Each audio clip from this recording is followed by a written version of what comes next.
Hello, welcome to the step-by-step guide for the execution of a test case.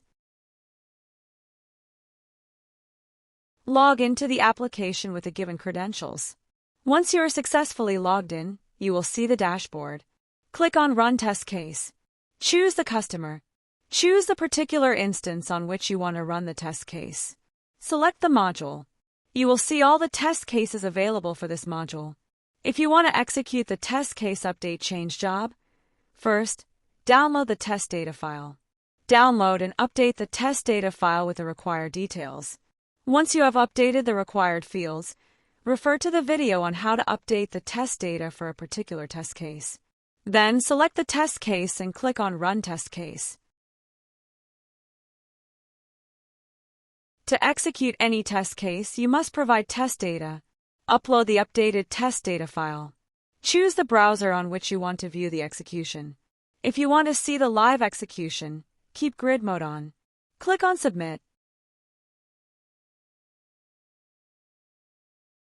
Once you submit the test case, execution will begin.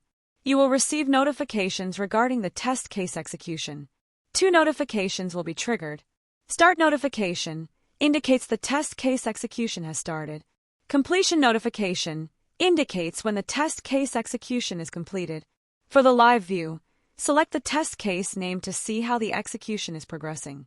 You can view the step-by-step execution of all components.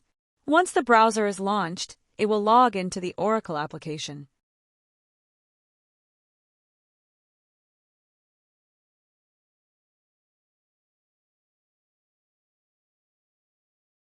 While executing the live view, you can see the Excel data.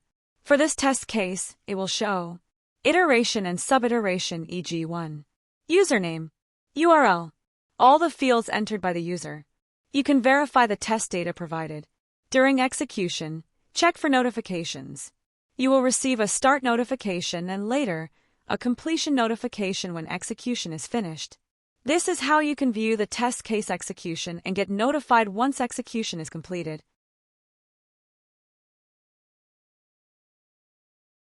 This is the live view of the execution process.